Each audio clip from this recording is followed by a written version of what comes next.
Thank you, and I'm going to call to order the City of Monona's Sustainability Committee for the meeting of Thursday, March 6, 2025.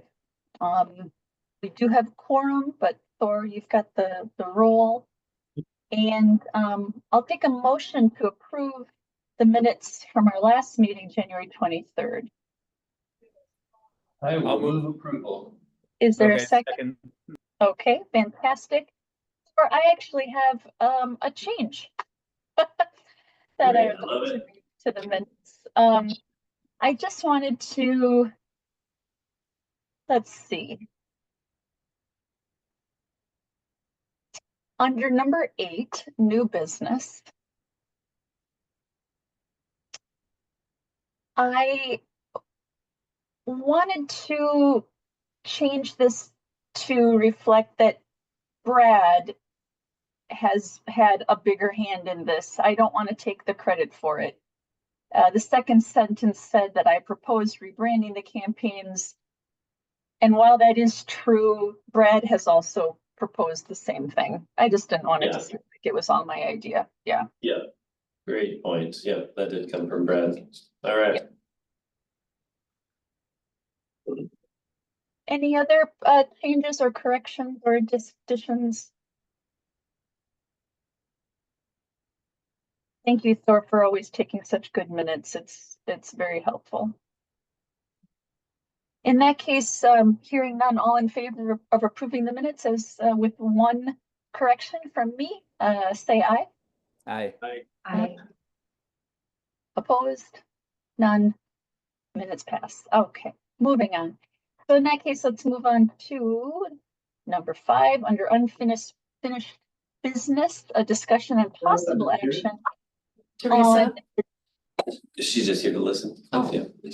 Thank you. Sorry, Oh, we I'm have sorry. someone. Yeah, we do have one guest here listening. So Rick was just making sure we didn't go over appearances, but she's just intends to listen. Oh, fantastic. Wonderful. Sorry, I'm not there to welcome you. Okay, in that case, let's go to number 5A, discussion and possible action on a possible demolition material recycling ordinance. If you recall, this was something that a member of our Landmarks Commission brought to our attention and presented to us at a prior meeting, something that she wondered if the Sustainability Committee might be interested in looking into. Thor has spoken with a few of our city staff, and I think he's got an update for us on that. Yeah, at our last meeting, the committee had asked me to reach out to the Dane County landfill and our county rep, Sarah Smith, about the future of the landfill and what their plans are, considering the new sustainability campus and the fact that the landfill is reaching capacity. So Sarah, just let me know that the landfill does currently accept construction debris for recycling.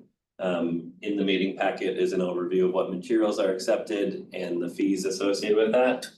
And then with the new sustainability campus, the Department of Waste and Renewables has put out a request for information about waste diversion opportunities and the feasibility of implementing those at the new campus and the future new landfill.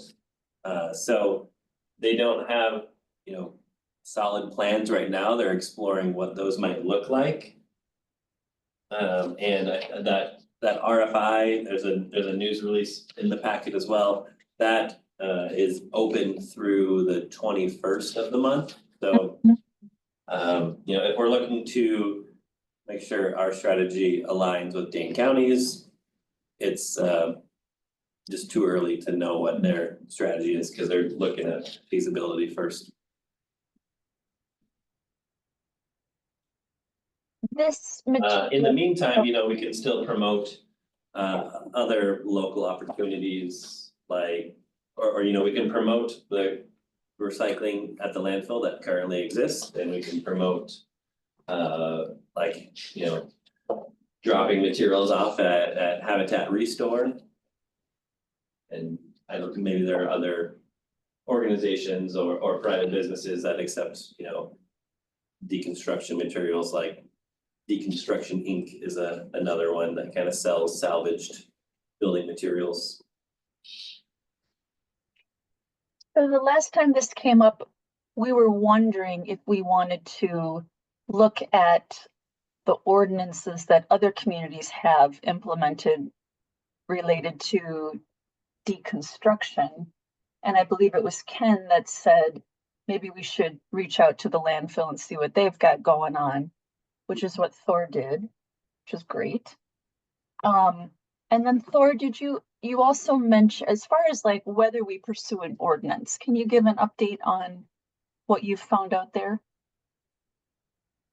Yeah, so the January meeting, I think I mentioned that it'll be really tough to implement anything like Madison or Milwaukee has, because we don't have those kinds of resources. We don't have a recycling department or a recycling coordinator to kind of oversee this.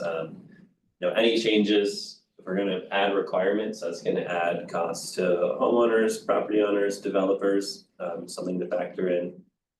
I'd say at this time, there's more appetite from department heads to look at incentivizing or just, providing information about opportunities out there before, going through an ordinance revision. Right. That's not to say that, sustainability committee can't be looking at what a possible ordinance revision would look like, but right now, the city administrator would prefer just to start with information sharing. Yeah. So, which makes perfect sense that we would first just make all this information available to folks who are looking to demo a building or a house. And does the city need people to help collect all that information and get it in one place so that it can be handed off to those seeking that sort of permit? Yeah, I think what I'm picturing would be like a little pamphlet or a flyer that when we get a demolition permit especially, but even a permit for like a major renovation, like a kitchen reno, a bathroom reno, where there might be materials, that we, with the building permit, we have that flyer ready to go that we hand off to the contractor or the property owner. And then, but at that point in the process, it might be a little too late, right? They might have already gotten their dumpsters or whatever. So having some promotion before people even apply for a building permit, I think would also be savvy, just getting things up on the website. Well, it might be too late for some things, but not for everything. Like for the Right. stuff that goes to the Habitat Restore, that's going to be appliances, kitchen cabinets. I mean, the type of information you're talking about, if you got it in their hands when they applied for a permit for a renovation, that's perfect timing for that sort of thing. And Yeah. that's the most valuable stuff to recover, right? Yeah. Yeah. So Thor, I guess what you're saying is people have a major renovation ahead of themselves. They go to the city website, they click to apply for a permit, and then at that point, you would like to see links to these sorts of resources. Yeah, I think, on our building permit application website, right there with, here's what's required as part of your application, and there's in big text, like, have you considered recycling what you can? Consider Habitat Restore, consider Dane County landfill.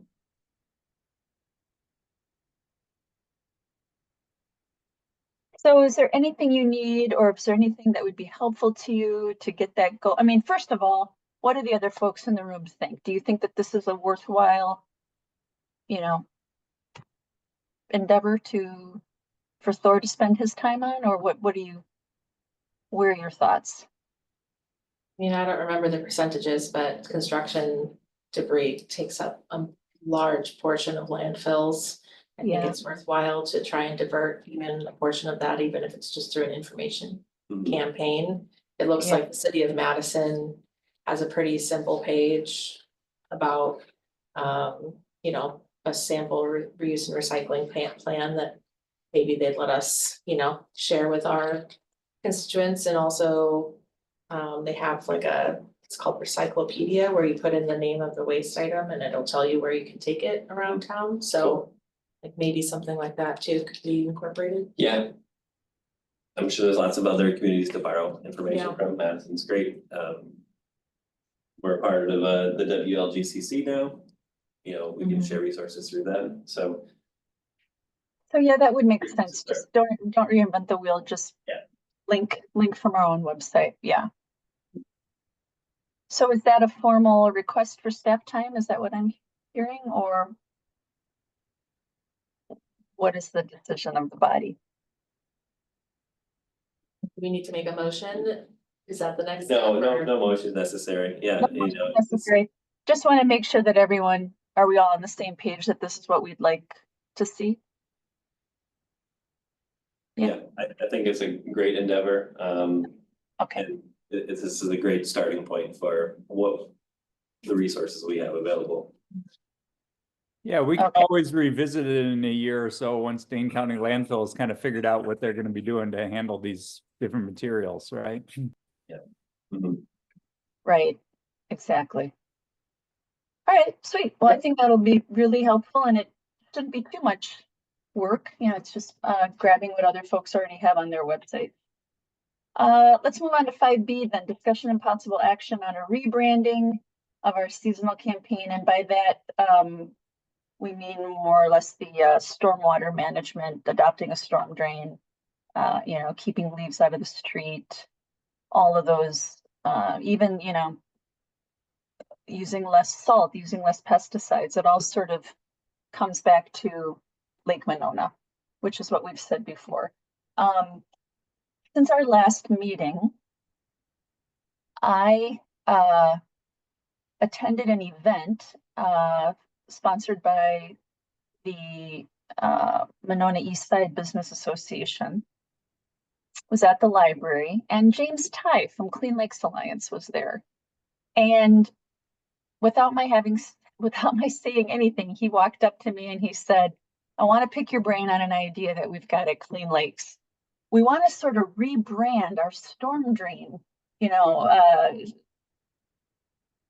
program so that it's year round instead of just, you know, focused on the autumn. It was so funny. He was basically saying to us exactly what we've already been thinking of doing, right? And so I spoke to Brad about it because there's pros and cons with partnering, you know, with an outside organization. You know, of course, if you keep it yourself, you control it better, but you also have to do all the work. So I think the decision is still sort of out there yet to see if Brad wants to do it ourselves and rebrand it ourselves or to partner with Clean Lakes. Is that accurate, Thor?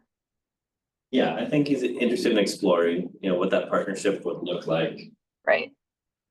I think it would be helpful to have someone like Clean Lakes on board for community events and community Yes. organizing, right? They have so many resources available. They have interns who, you know, just do community engagement around these issues, so that Yeah. partnership would be really valuable.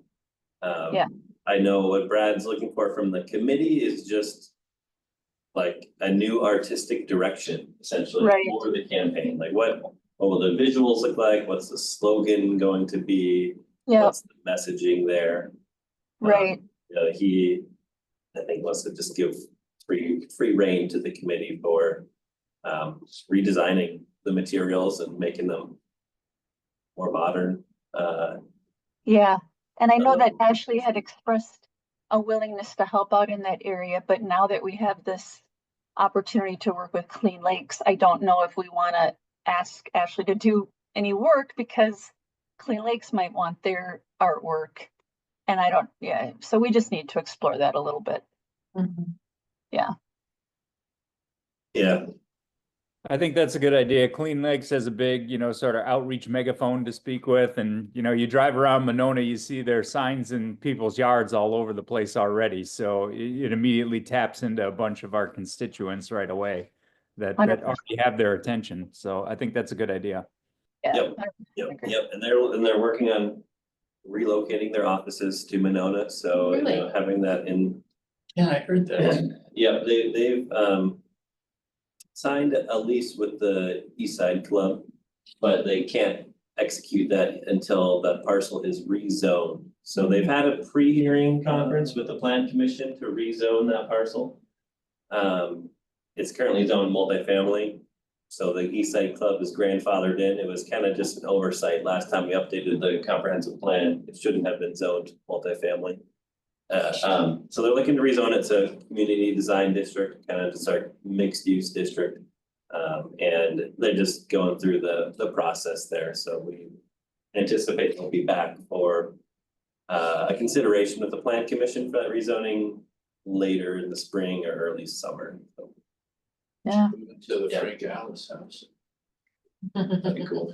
yeah. I would be, Yeah. maybe down the road sometime, who knows? Yeah, That's interesting. All right, so no action from us. We'll just wait to hear a little bit more from Brad. But Yeah. with but I guess our recommendation is that we would like to, take advantage of Clean Lakes Alliance is what I'm hearing. I think that makes sense. If that Yeah. makes sense for Brad, exactly, because his only concern was that in order to achieve, correct me if I'm wrong, Thor, in order to receive some sort of a tax credit or a stormwater credit of some sort, the city has to demonstrate a certain amount of work, a certain amount of community engagement, education, outreach. yeah, it's part of our MS4 permit, which, is our permit from the DNR that allows us to discharge storm water into our waterways. As part of that, we have to demonstrate that we're doing a certain level of community engagement and education. And Brad must have some concerns about, The if line, we're doing that ourselves, if we're, collaborating with another organization, how does that impact our permit requirements? I mean, to Ken's point, I think Clean Lakes would allow us to have a bigger megaphone and to reach more people. But how the DNR is going to see that is another thing. Yeah. All right. Wonderful. So, moving on. Let's go on to new business. 6A, promotion of solar incentives and tax credit. Yeah, so this was a request at our last meeting. The committee was concerned about maybe the fleeting nature of the existing federal tax credits for renewable energy systems and home energy upgrades. So I've included the what Dane County's prepared in the meeting packet, which are like flyers for residents about what's included in the Inflation Reduction Act and what opportunities are available for commercial building owners and residential building owners. I'll say in summary, if we're looking at promoting solar especially, for residential homeowners, it's like a 30% tax credit for the cost of installing solar. Right. So it's pretty significant. And then on top of that, there's also our local loan program, the Renew Monona Loan Program, which offers low interest loans to certain property owners. Of 2% interest loans. So installation of solar is eligible for the Renew Monona program as well, up to a maximum of $15,000 or 50% of the project cost. And homes that are at 120% or below of the median assessed value in the city are eligible for participation. So we don't have 2025 assessed values yet, but for 2024, that would be homes at or below $522,600. So, that, we capped at, the program is capped at $250,000 of loan amount cumulatively each year. We've only ever hit that number once back in 2023. It just depends on, if the word's getting out about the program and if there's really big projects or lots of little ones. I think we've only had a couple solar projects ever come through Renew Monona. Mr. Bernstein here was one of those. But we'd love to see more. We'd love to see this project, this program have more of these like smaller projects. Sometimes we see really, really big full home renovations. Let's see. Oh, and that people can double dip with like the federal tax credits and the Renew Monona program. So they can get, let's say they get a bid from a solar contractor that's $10,000. We would give them $5,000 loan for that, and then on top of that, they could get the 30% tax credit. So they might have, $2,000 cash cost, out of pocket, and then $5,000 loan from Monona and a $3,000 tax credit from the federal government. So, together, it's a really great opportunity. Thor, when you were looking into this, did you get any impression from the county that these tax credits would be staying around? Nobody, Nobody knows. we don't know. Yeah. We don't know. Ken, in your industry, what are you hearing? About the Inflation Reduction Act incentives? Yeah, Well, I think the general thought is if you still install this year, they'll probably be around, because even if Congress repeals them, it probably won't be retroactive, because it would derail a whole bunch of projects that are already in the works, and people that perhaps already have their panels on their roof right now that are expecting a credit, right? So it's hard to take that away from somebody when they've already invested in a project.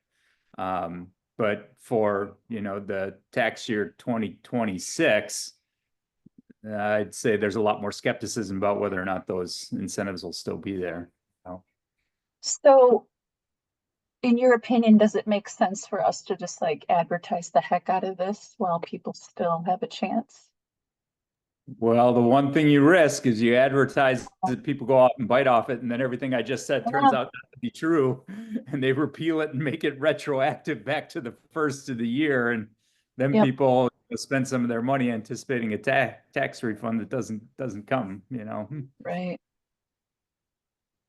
God. I can tell you at Madison College, we're submitting some, municipalities are also available for these tax credits. Even though we don't pay tax, you can get a direct pay incentive. So we just got done submitting paperwork for some projects in 2024. We're hoping that those get paid out. I have no reason to believe that they won't, but it's anybody's guess if something might be declared tomorrow invalidating all that, so.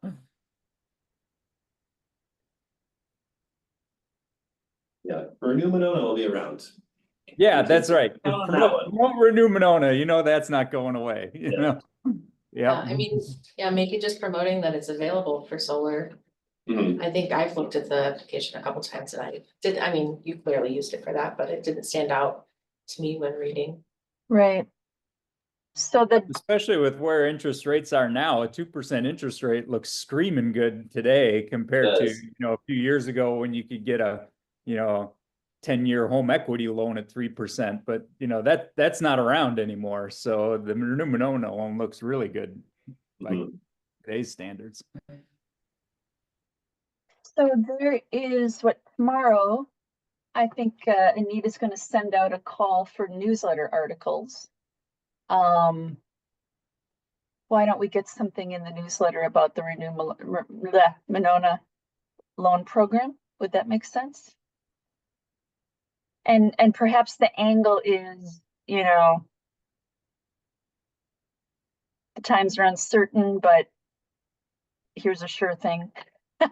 If you're still thinking about putting solar on your roof, I don't know. Yeah, The angle could be, but yeah. I know that I'm getting evaluated for solar right now, and part of the calculus is, a nice big chunk of rebate, which I'm kind of nervous about, so yeah. All right. Is there anything more to say about the solar tax credit outreach or education? I would just add that it's not a big amount, but there's focus on energy and you can get, it varies, it's $500 to $1,000 towards solar. And again, that money is very shaky with the state not being very supportive of it, but do you know anything about that, Ken, the focus on energy funding? Yeah, and I Focus also has funding for other energy efficiency stuff too, like heat pump water heaters and things of that nature, and high efficiency furnaces, smart thermostats. So in general, that's a good program to promote for homeowners for energy efficiency.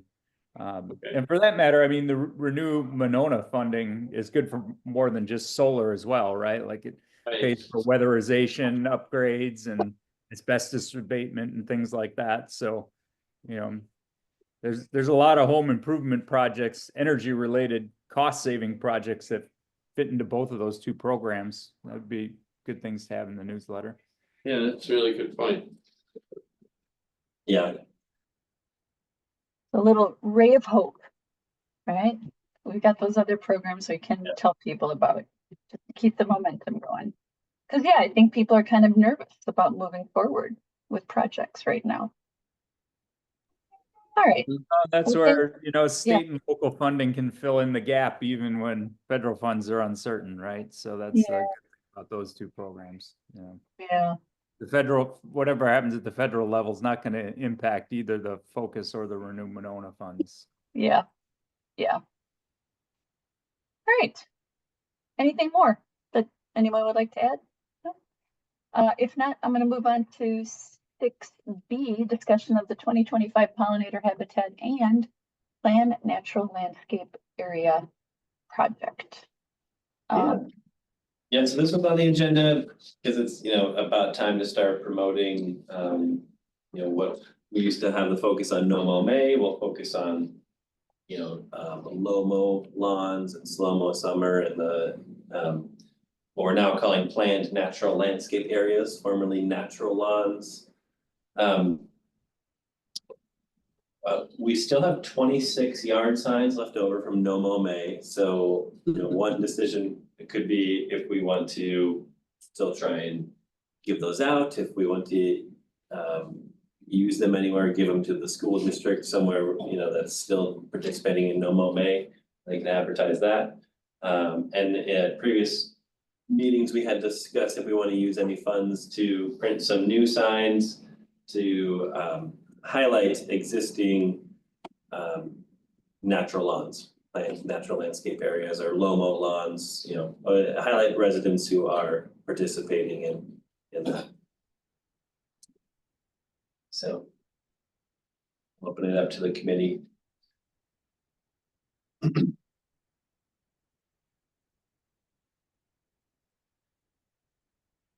Question is what to do with the signs? What the strategy is for this year are we gonna promote No Mow May at all and use those signs? Do we want to just forego those and we can leave them in the office and forget about them? Do we want new materials to promote this low mow lawn, slow mow summer idea and natural lawns? Well, I think we have signs that we paid for, we should use them up, and just, make them available and say they're on a first come, first served basis until they're gone. Anybody that wants one can come and get them.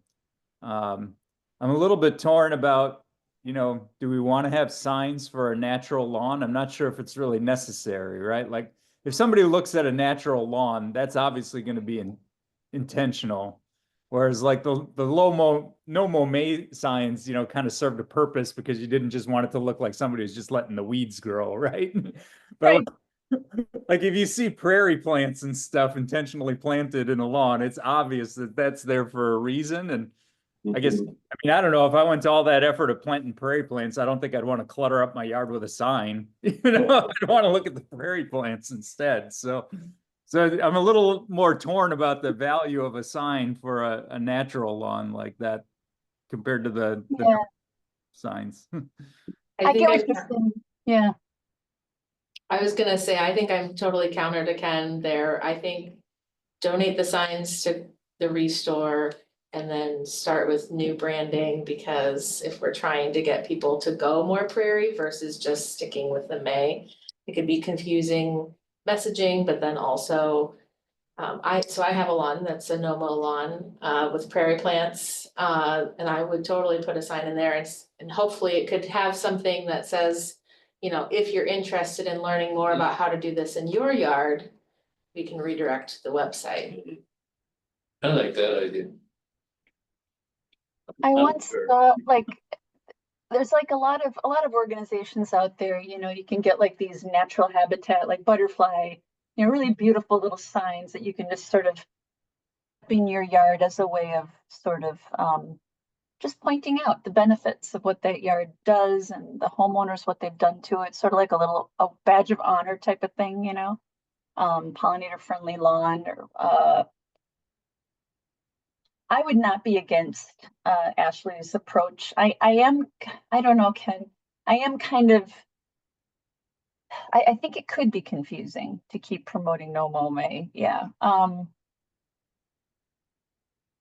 If people are coming to City Hall asking for them, sure.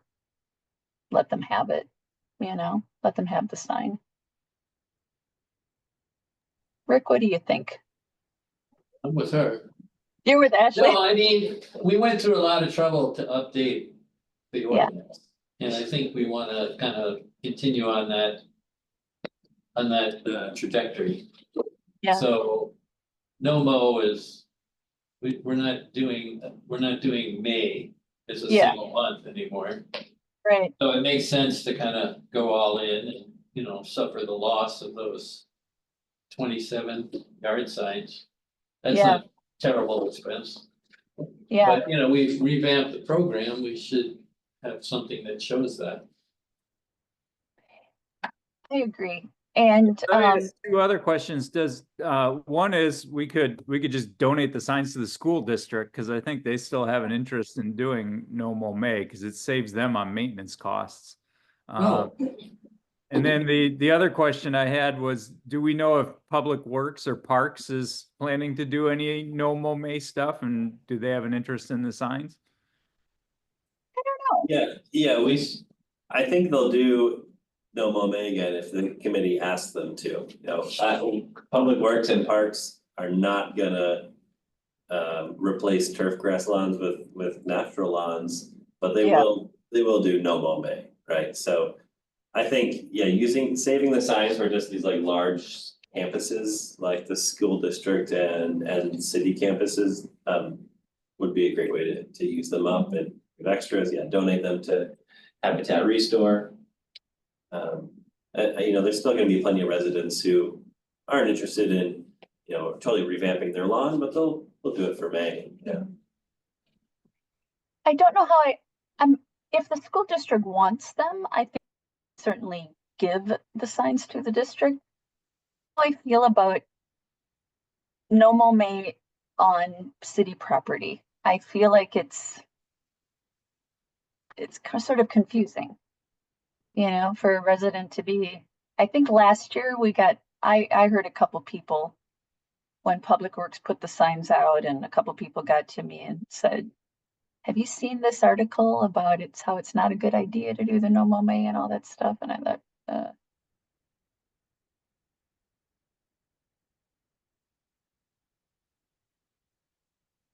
at the end of the day, we're not going to print anymore. If people come to City Hall and ask for them, they may have them. If the school district wants them, they can have them. Ken might have some context there. What about a rebrand? Ashley, are your wheels already turning for what that might look like? Yeah, I think that could be something I could take on. Yeah, you probably already got some ideas. Yeah. I mean, it doesn't have to be anything fancy. And then just continue working on the website and things like Yeah, I that. know the webpage needs a total revamp and I've been thinking about that. So I'll have that ready before the end of the month. That'd be great. Start promoting that, yeah. All right. I think that So sounds fantastic. do we want time to think about it, or is the committee know, do we want to ask Public Works to do no mow May this year or not? I would have to refresh my memory about, you know, the new science that's coming out about no mow May, but yeah, I believe it's like, you know, it is maybe more of a performative gesture, especially if it just leads to like more chemical fertilizer or like pesticide, herbicide application later on, but I don't think we as a city are, you know, like adding more herbicides to our grass areas just because we participated in No Mow Bay. So yeah, I don't. Hey, is you believe so, happy as a result of it? Maybe that's a question to help answer whether we encouraged it. Yeah, yeah. What are the impacts? Does it just make mowing more difficult, Right. one or two times? Right. Once it's mowed? Yeah. Okay, I'm not I'll sure how. try to find some resources, Yeah. for our next meeting so that we can make a decision. That sounds good. That sounds good.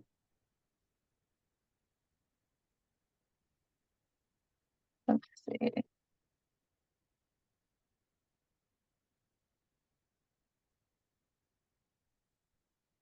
Okay, back to the agenda. Number 6C, discussion on the Dane County Food Scrap Recycling Program. This was brought to my attention by a Monona citizen, and I had never heard of it before.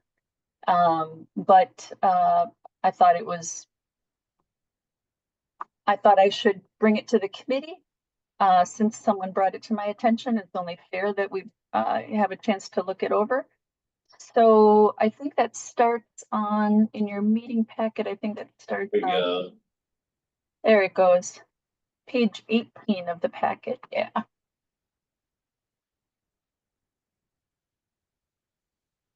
Has anyone in the room heard about this program? I have. Do you know much about it, Ashley? This one, I think that it goes through the company Purple Cow, if I remember correctly. Which I love their fertilizer, so. Their compost is good. Yeah, they have good stuff. our yard waste goes there too, as a city. Does it? Yeah. Oh, that's great.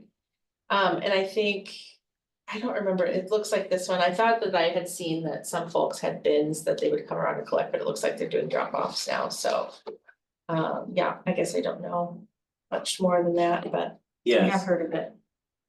My understanding is that the county got a grant to kind of do a little pilot project here about, you know, offsite compost collecting. So the grant covers these 5 collection sites and the cost associated with that and with pickup and delivery. There's 6 shown on the map because that's the landfill right there. I reached out to them about, you know, is it even possible for us to, you know, get involved with this? And they said, right now, the grant only covers those 5 locations. Okay, But they'd be happy to work with us and there might be opportunity to get involved outside of, you know, the terms of their grant, right? So, you know, if we are interested, we could, you know, continue that discussion with the county and get Public Works involved to see what that might look like for collection here.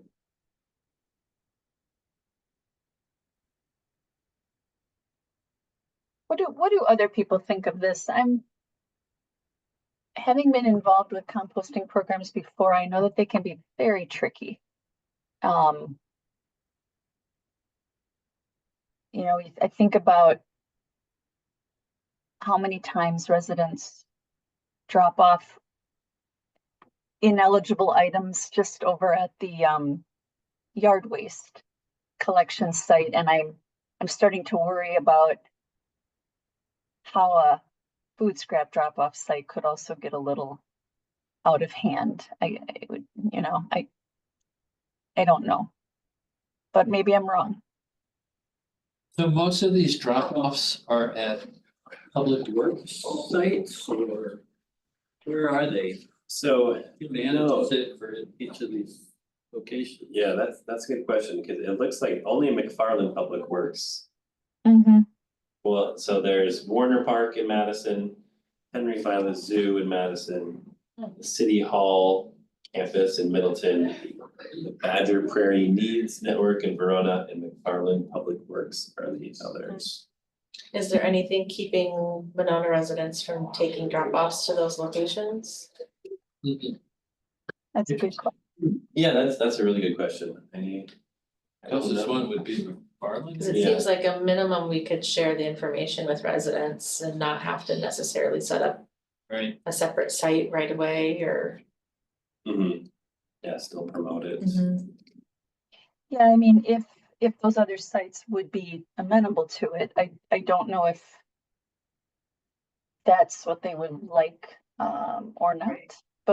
But perhaps just to have Thor reach out and ask, that might be worth a phone call.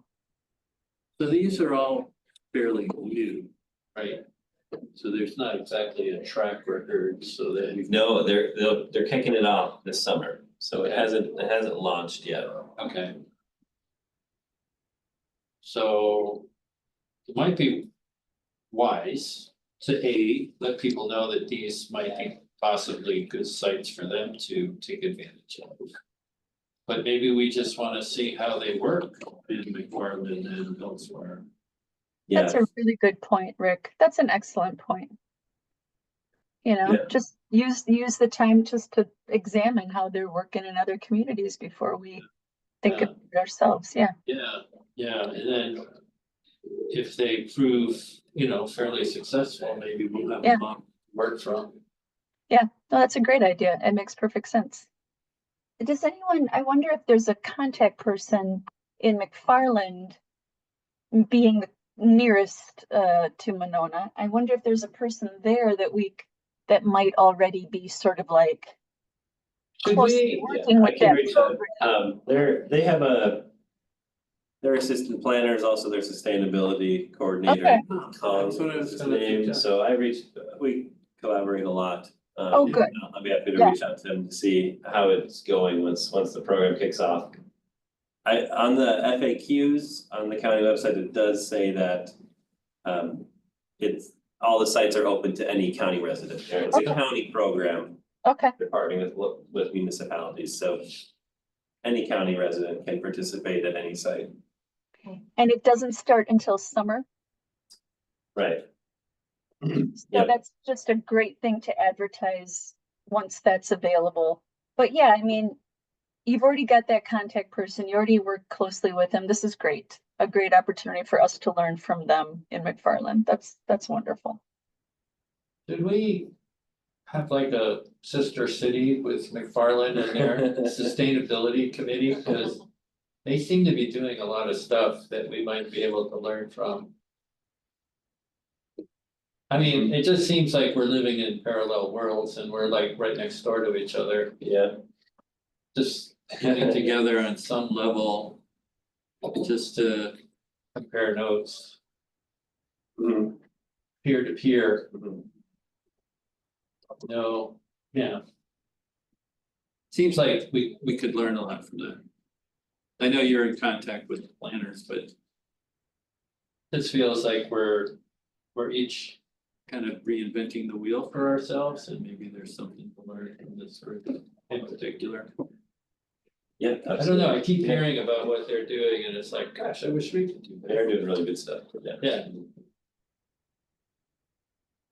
Well, yeah, you haven't talked with your assistant planner, but if you had some kind of liaison with that chair to chair or member to member. Yeah. Yeah, I get the perspective of their city staff, you know. Every now and then there's a little get together for all the Dane County sustainability people, right? So we discussed there, but I don't get the perspective of how their committee operates. Right. And how the committee gets involved in that decision-making process. Yeah, So, yeah, that could be All really right. interesting. well, Would that be something we would like Thor to look into a little bit? Can float that Like, idea the with Tom, perspective yeah. of how their Yeah. committee works? yeah, That might be nice. sort of cocktail hour or something. Maybe we should need to get into the film room, watch all Yeah, these watch other all the- communities, sustainability committees. I call that it. Yeah, All right. everyone's got their cable station, right? It's available to you. I'm gonna move on then to the agenda to number 7. Any comments from the group on diversity, equity, inclusion items that you've been involved in or that you've heard of that you'd like to share with others? I'll So- start. I have just sort of a tip that I picked up that I thought was really valuable.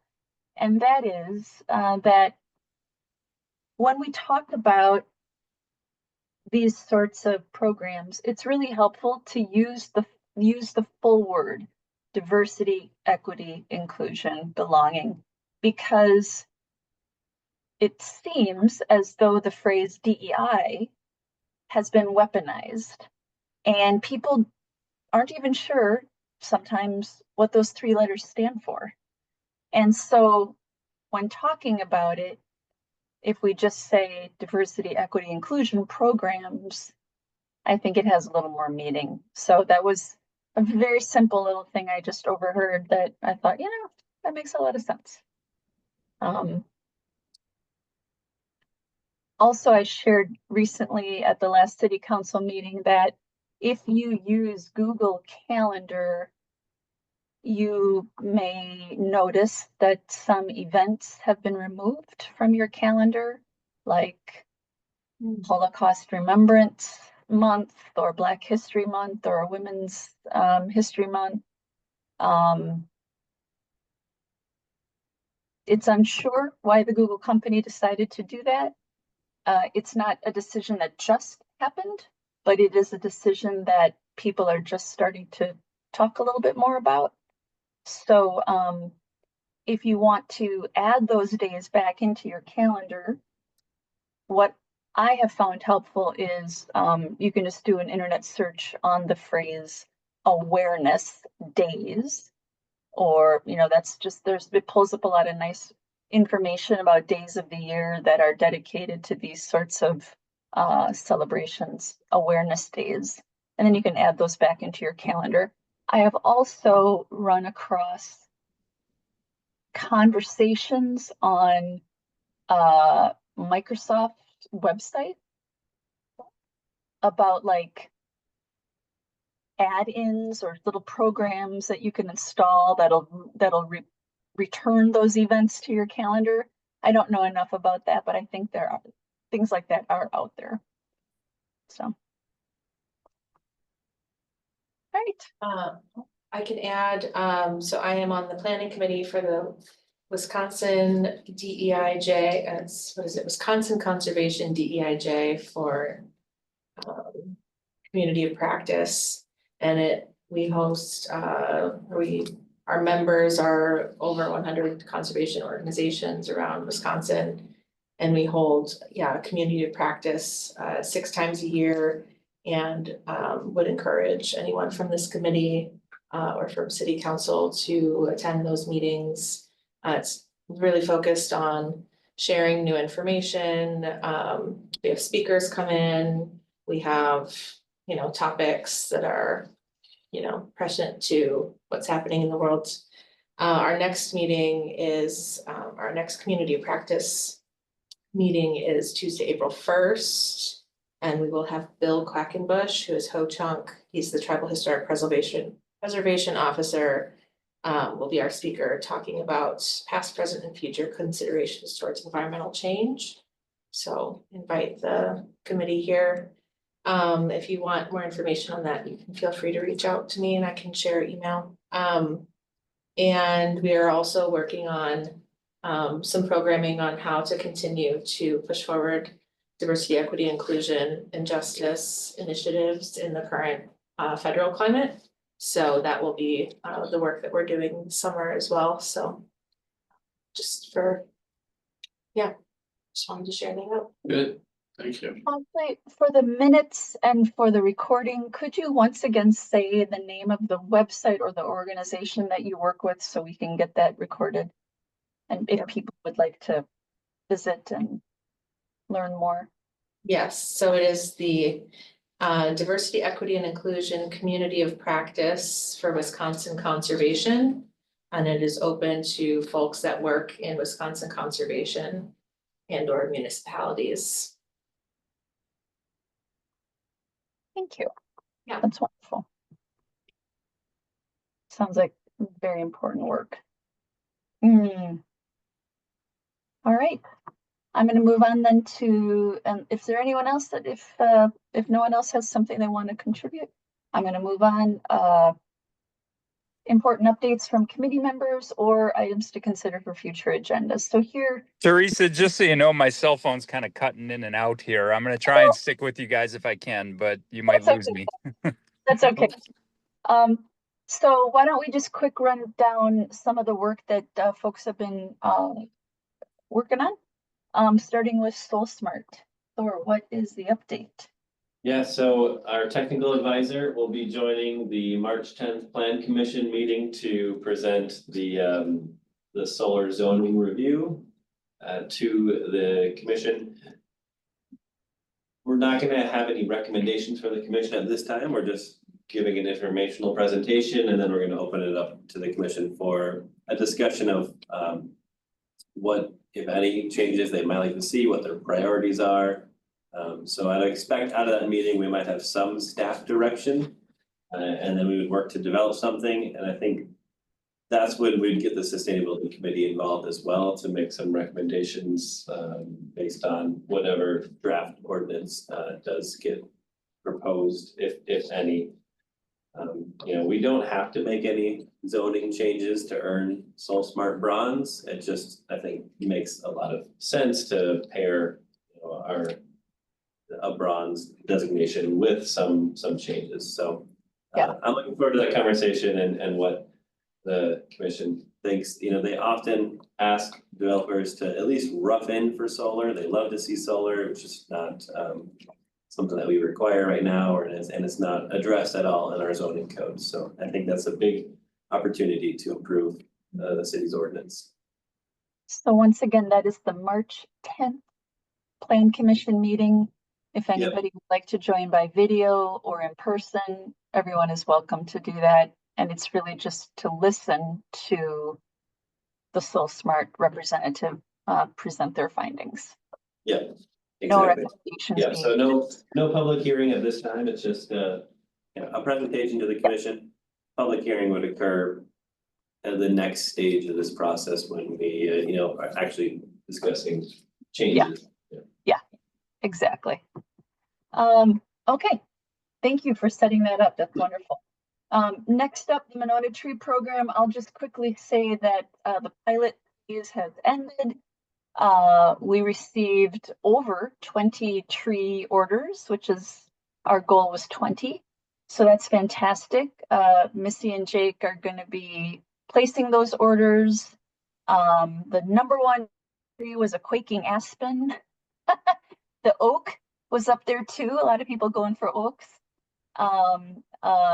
Most people opted to pick up their own tree and plant it themselves, but a few of them opted for some assistance. So that'll be a great way to maybe work with some high school volunteers for people with strong backs and shovels. And Thor is going to set up a meeting with Jake and Jeff and me, and if Tim and Ken are interested, just as a standard practice of it's time to have another check-in meeting and see how they're feeling about everything and what we do moving forward.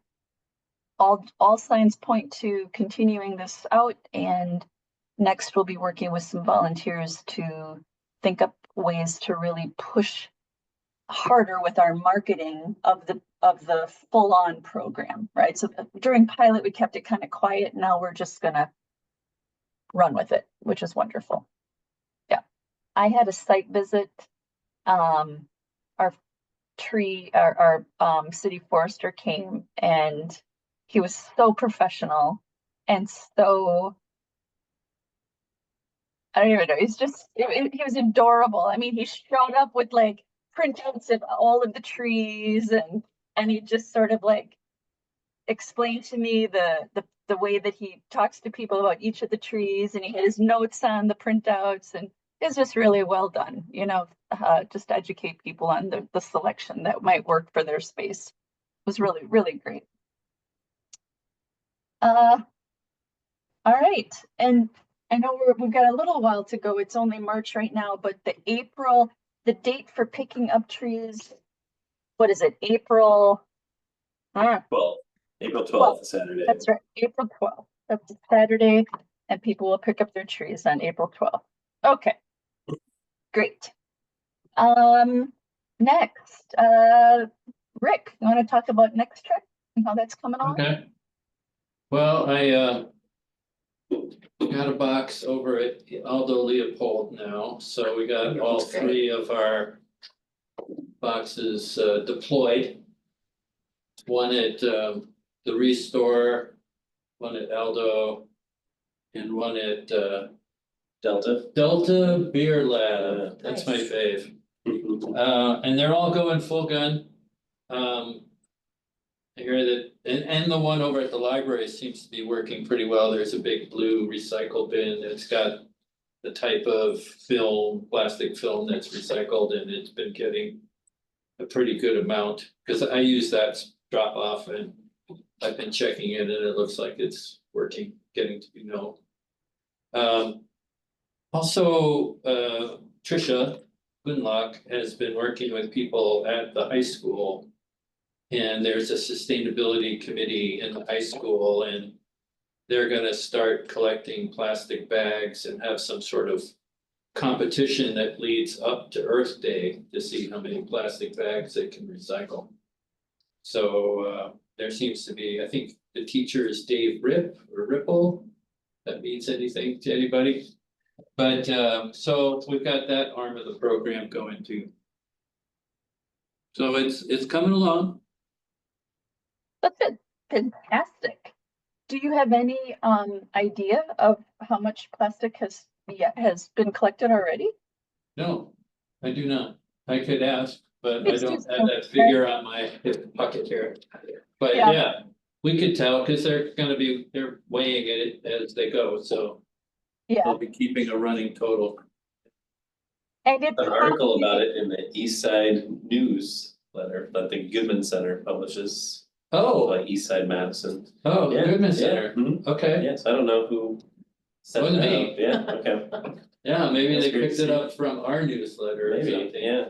Yeah, maybe they just repeated, because there was something in our newsletter about it. Cool, the East Side News headed in, huh? That's cool. Yeah. so once again, we're following in the footsteps of McFarland here and trying to catch up. Well, thank you for all the work that you've done in that program. And I think you also, no, that's wonderful. How about next on the list, the UW-Madison Energy Analysis and Policy Program? How's that coming along, Thor? Yeah, great. So we've had 2 check-in meetings with them just to refine the scope of the project. So they're doing this detailed energy analysis for the community center building and the pool. They have access to all our energy data. So they're combing their way through that. They're also doing a little bit of like an operations analysis for city administration, just to look at potential energy savings, you know, if we hypothetically adjusted city hall hours or implemented part remote work policies, what that would look like, however far-fetched they are. We're meeting with them next week for like a preliminary presentation, so they'll have like an interim report for us. So excited to see that. They seem like very great students, and there's 4 of them. They're more like policy. There's like, I think, 1 mechanical engineer, and then the others are all like energy policy, public policy students. But yeah, that's going well. Do you have a date for that meeting? Yeah, it's next Wednesday.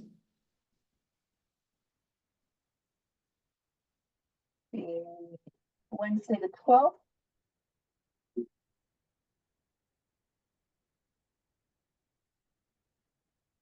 Might be kind of fun just to, I'm looking forward to hearing what happens there. And then an update about the Wisconsin Local Government Climate Coalition. Yeah, so we've officially joined. We passed a resolution through council. I've had the onboarding meeting to get the lay of the land. I missed the first monthly meeting while I was out of the office last week. So it'll be March when I finally get to join the full group. But right now, the next step is to decide which work group we want to join. So there's 4 work groups, and that's decarbonize buildings, decarbonize transportation and land use, green the grid, and resiliency and natural solutions. So we can join any, we can join as many as we want. I think it probably makes more sense for us to join the decarbonized buildings one. Yes, Think I about agree. our energy footprint as a city. Yep. I know if I can try and catch any transportation land use, I think that also would make sense for us. And then if there's any committee members who are interested in, maybe joining a separate work group, they did let me know that, we can have more people join something else. So, I'm the liaison, so they'll mostly communicate with me, but if someone wants to get a little more involved with it, join one of those work groups, let me know, and we can see what we can do, but they're open to that. That's fantastic. And Yeah. how often are the meetings there, once again? Those are, so there's the monthly like full meetings, and there's every other month work group meetings. Mm-hmm.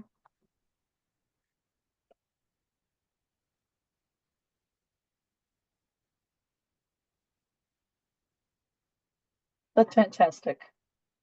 I think McFarland's on the decarbonized buildings work group, so okay. We'll be in touch with them. Just copy it over again. Ireland, gosh, seriously. And then last, we've got this special just for Monona only, the Hazardous Household Waste Disposal event.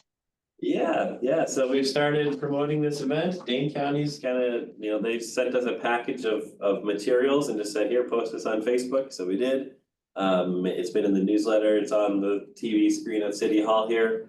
We have sold 15 tickets so far as of the beginning of this week, so hopefully more by now. We have up to 100 available, and we'll be reimbursed for any that we don't end up selling. Oh, really? That's wonderful. Yeah, so we'll keep promoting. I'm gonna get in the studio next week with Will to record a PSA. And we'll get it in the newsletter again and get the word out. That's fantastic. Yeah.